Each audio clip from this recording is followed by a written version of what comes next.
हर किस्म के रूहानी जिस्मानी मसाइल और वसाइफ के लिए पीर इकबाल कुरैशी चैनल को सब्सक्राइब करें।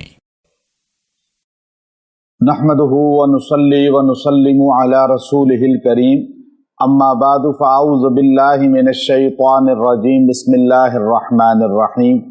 हज़रत सुलेमान अलैहिस्सलातु वस्सलाम की एक दुआ है जो अल्लाह रब्बुल इज़्ज़त ने कुरान पाक के अंदर हमें अता फरमाई है।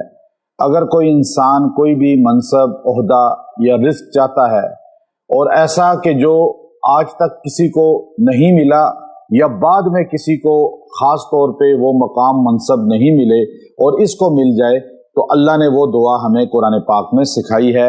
हज़रत सुलेमान अलैहिस्सलातु वस्सलाम ने वो दुआ की, अल्लाह ने उनको ऐसा मनसब अता फरमाया, ऐसा इक़्तिदार अता फरमाया और ऐसी दौलत, ऐसा रिस्क अता फरमाया जो बाद में क़यामत तक किसी को अता नहीं होगा। हज़रत सुलेमान अलैहिस्सलाम या दीगर अंबिया की जो दुआएं कुरान पाक में हैं, अगर हमें उनका सही तरीके से इदराक हो जाए और हमें उन दुआओं का सही पढ़ने का अंदाज आ जाए, तो ये दुआएं ही हमारे लिए काफ़ी हैं। जैसे हम लोग इधर उधर के वजीफे पढ़ते हैं, ऐसे अल्फाज पढ़ते हैं जिनके मानी का पता नहीं होता, और बाज़ औक़ात लोग ऐसी ऐसी चीज़ों का नाम लेते हैं कि जी फ़लाँ दुआए सैफ़ी है, कोई नादे अली है, आप हमें बता दें, हम इसके आमिल बन जाएं या इसको कैसे पढ़ें। तो ऐसी चीज़ें जिनकी कोई सनद ना हो, उनको पढ़ना भी नहीं चाहिए। कुरानी अल्फाज, फिर अंबिया की दुआएं इतनी बड़ी तादाद में है कुरान पाक में। आप देखें, हर नबी की दुआ कुरान पाक में अल्लाह ने बतलाई है हमें। तो सुलेमान अलैहिस्सलातु वस्सलाम की ये दुआ बहुत ही तासीर वाली है, ताकत वाली है, और ये दुआ इतनी ताकतवर है कि अगर किसी बंदे के पास, एक बंदा नौकरी चाहता है, कोई ऐसी नौकरी कि जो उसके स्टेटस के मुताबिक है, उसकी क्वालिफिकेशन के मुताबिक है, अब वो बंदा तालीम है लेकिन उसको नौकरी छोटी मिल रही है, लेकिन वो चाहता है कि मुझे मेरे मुताबिक मिल जाए, जो मेरे तालीम है, तो वो ये दुआ वजीफा हयात बना ले, इसको पक्का पकड़ ले। इंशाअल्लाह थोड़े अरसे में उसे अल्लाह ताला वो नौकरी अता फरमा देंगे। अब एक बंदे के पास गुर है, हुनर है, दिमाग है, लेकिन वो बिजनेस करना चाहता है, उसके पास असबाब नहीं है, तो वो अल्लाह उसको असबाब अता फरमा देंगे। एक बंदे के पास कारोबार है लेकिन उसमें तरक्की नहीं है, आगे बढ़ नहीं रहा, तो वो अल्लाह इसकी बरकत से उसको उसमें तरक्की अता फरमाएंगे।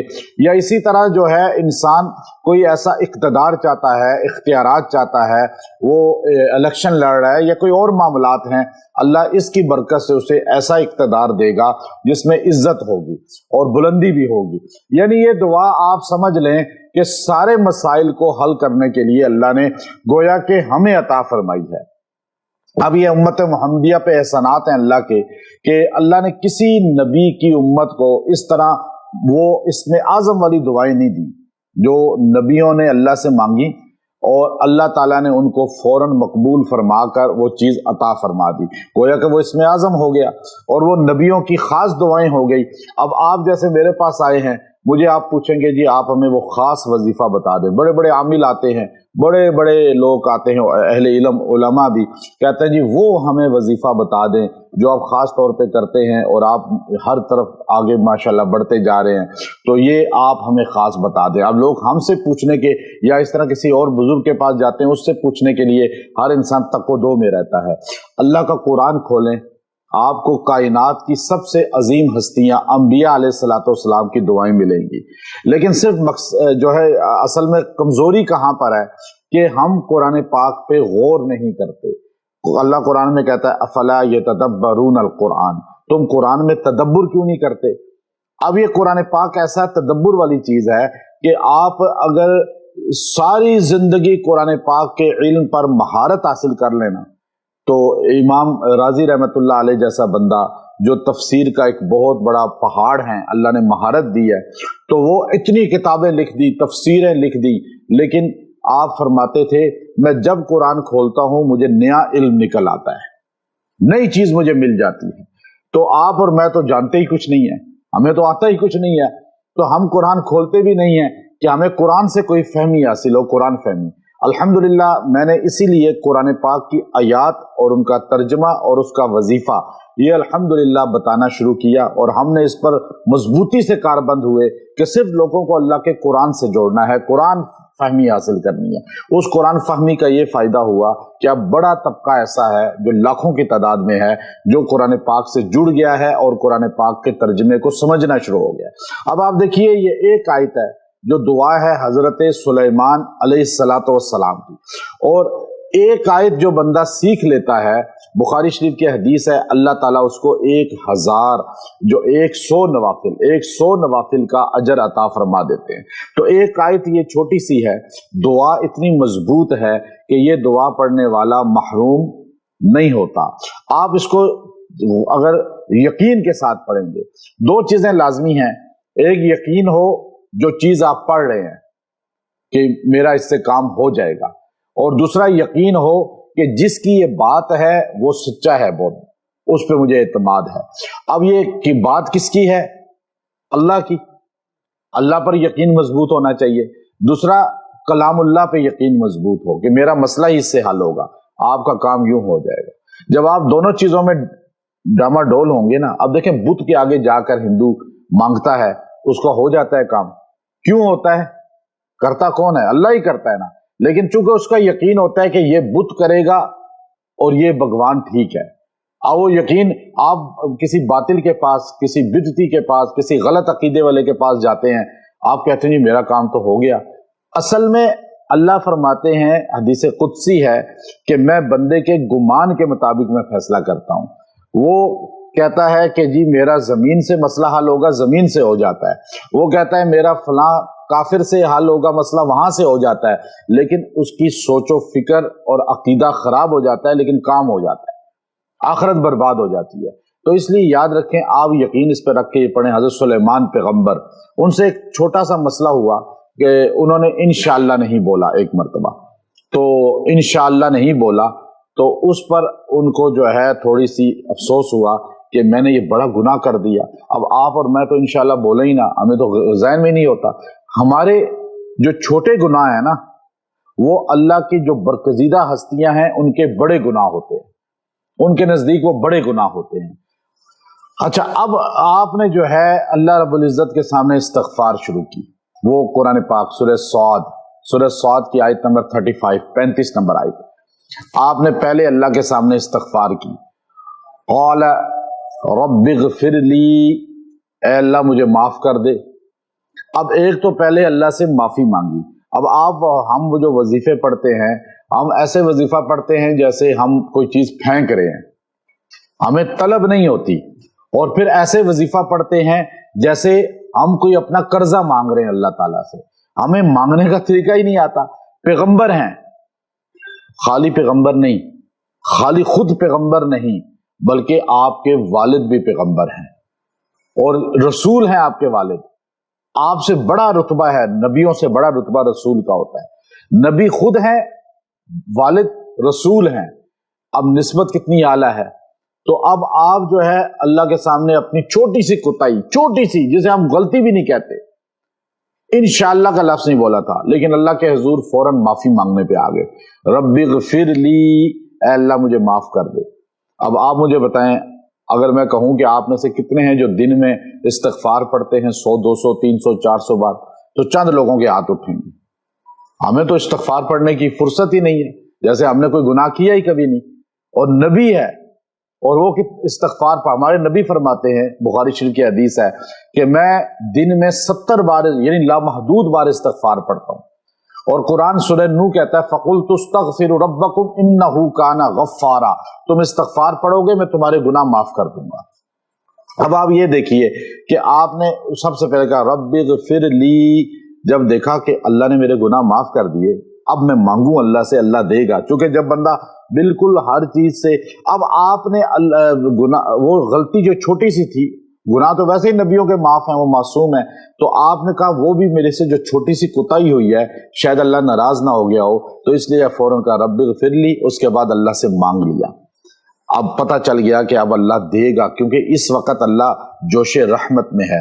آپ نے کہا وہب لی ملکا لا ينبغی لأحد من بعدی انک انت الوہاب، فوراً اللہ کے جوش رحمت میں اللہ سے مانگا، اے اللہ وہب لی ملکا، مجھے ایسی بادشاہت دے دے، لا ينبغی، लिअहद मिन बादी, जो मेरे बाद किसी को मिले ही ना। अब शर्त भी लगा दी। अब अल्लाह से तो आप मांग सकते हैं, हर चीज मांग सकते हैं, आप और अल्लाह का मामला है। अब ये बंदों से मांगा जाए तो ये गुनाह है ना। आपने मांगा किससे? हज़रत सुलेमान ने अल्लाह से, और हम मांगते हैं बंदों से। हम बंदों के दरों पे जाते हैं कि नहीं कब्र वाला ही करेगा, ये ही करेगा, नहीं नहीं वो तो सुनता ही नहीं है हमारी। नहीं, आपने फौरन मांगा अल्लाह से। नबी किससे मांगते थे? नबियों के मानने वालों को भी अल्लाह से ही मांगना चाहिए पहले, और मांगा भी ऐसी चीज जो कभी किसी ने मांगी ही नहीं। पता चला अल्लाह से जो मांगना है मांगे, आप और अल्लाह का मामला है। आपने कहा ला यंबगी लि अहदिन मिन बादी, ऐ अल्लाह ऐसी बादशाहत दे कि मेरे बाद किसी को ना मिली हो। अब ऐसी बादशाहत मिली या नहीं मिली? जिन्नात आपके ताबे, हवाएं ताबे, परिंदे ताबे, यहां तक कि दुनिया की हर मखलूक आपके ताबे थी। अल्लाह ने आपको ऐसी बादशाहत दी है कि आज भी जिनों पे हुकूमत सुलेमान अलैहिस्सलाम की है, रोब है, दबदबा है। आज भी अल्लाह ने उनको दबदबा रोब अता फरमाया। ये लोग अलग गलत करते हैं जो सुलेमान अलैहिस्सलाम की कसम खाओ जिन हाजिर करके, कसम खाओ सुलेमान अलैहिस्सलाम की। जिन कहता है मैं सुलेमान अलैहिस्सलाम, मन हलफ लिगैरिल्लाहि फक़द अशरका, जिसने गैरुल्लाह की कसम खाई वो मुशरिक हो गया। सुलेमान अलैहिस्सलाम की कसम जायज ही नहीं है, कसम सिर्फ अल्लाह की जायज है, हज़रत मोहम्मद सल्लल्लाहु अलैहि वसल्लम की भी जायज नहीं है, कुरान की भी जायज नहीं है। ये ज़हन में रख लें। जिन को कहते हैं, जिन तो और खुश होता है कि इसने कुरान और हदीस के खिलाफ काम किया, वो तो वैसे ही शैतान है जिन, तो वो और खुश होता है, वो कभी नहीं जाता। जो सुलेमान अलैहिस्सलाम या किसी मखलूक की कसम देते हैं वो जिन कभी जिस्म से नहीं निकलता, इसलिए उसे कहा करें सिर्फ अल्लाह की कसम खा। और सुलेमान अलैहिस्सलाम को तू गवाह बना इस बात पर कि वो नबी थे कि तू इनके जिस्म में नहीं आएगा। ये जुमला तो बेहतर है, लेकिन ये कहना कि कसम का मैं सुलेमान की कसम खाता हूँ अलैहिस्सलाम की, नहीं, ये शिर्क है। और दूसरी बात कि आपने कहा मैं अल्लाह तुझसे ऐसी चीज मांग रहा हूं जो कभी किसी ने नहीं मांगी, शायद कि मुझे बाद में ऐसी एक उम्मत दे जो कभी किसी को ना मिली हो। आगे फरमाया क्यों मैं ऐसा मांग रहा हूं? इन्नका अंतल वहाब, कि मुझे पता है कि कायनात में देने वाला वहाब सिर्फ तू ही है और तेरे पास तो कमी नहीं है, तू मुझे ऐसी बादशाहत दे सकता है। उससे पहले ऐसी बादशाहत किसी को मिली नहीं थी।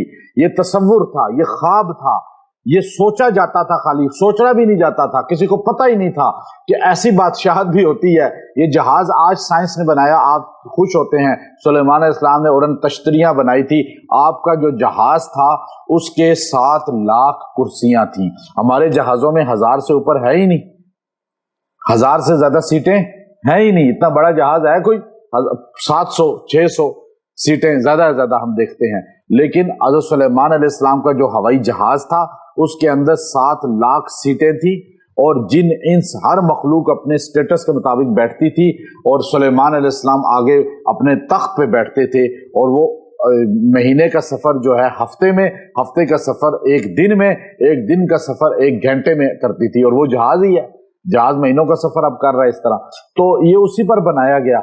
तो अब आपने ये दुआ की, अल्लाह ने आपको बादशाहत दी है और ये आपको मिल सकता है। आपको कोई इख्तिदार चाहिए, आपको कोई जो है, आप अपनी तरक्की चाहते हैं, जॉब चाहते हैं, रिस्क में तरक्की चाहते हैं, दुनिया की कोई भी ख्वाहिश आपने रखी हुई है ना, जो आप बयान भी नहीं कर सकते कि लोग पागल कहेंगे कि ऐसी ख्वाहिश है इसकी, आप अल्लाह से ऐसा मांगना चाहते हैं, आप सूरह सौद की आयत नंबर 35 को अपना वजीफा बना लें। रोजाना इसको 70 बार पढ़ें, ज्यादा भी पढ़ सकते हैं लेकिन 70 कम से कम पढ़ें और इंशाअल्लाह अज़ीज अल्लाह ताला आपको इसकी बरकत से जो मांग रहे हैं वो देगा। इसको कोशिश करें 1 महीना पूरा पढ़ें, वरना ज्यादा दिन भी पढ़ सकते हैं। हमेशा पढ़ेंगे आप अत्तहियात में ये पढ़ें, अत्तहियात में रब्बी जअलनी की जगह ये दुआ पढ़ लें। इंशाअल्लाह ये छोटी सी दुआ है, ये जितनी बार पढ़ेंगे, जब भी पढ़ेंगे, अल्लाह इसकी बरकतें आपको जरूर दिखाएगा। दुआ क्या है आप एक बार पढ़ लें, रब्बिग़फिर ली वहब ली मुल्कन ला यंबगी लिअहदिन मिन बअदी इन्नका अंतल वहाब। इतनी मुख्तसर दुआ है, आप इसको 70 बार पढ़ें, 100 बार पढ़ें, 500 बार पढ़ें, इजाजत है, कुरान है और दुआ है नबी सुलेमान अलैहिस्सलाम की और काम करेगा अल्लाह। لیکن آپ جب ذہن میں تصور رکھ کے خالی دعا ہی پڑھتے رہیں گے، انشاءاللہ آپ کو وہ چیز مل جائے گی۔ اللہ آپ کو رزق بھی دے گا، شہرت بھی دے گا، عزت بھی دے گا، نوکری بھی دے گا، ترقی بھی دے گا، اور انشاءاللہ اس کی برکتیں عطا فرمائے گا۔ وآخر دعوانا ان الحمد للہ رب العالمین۔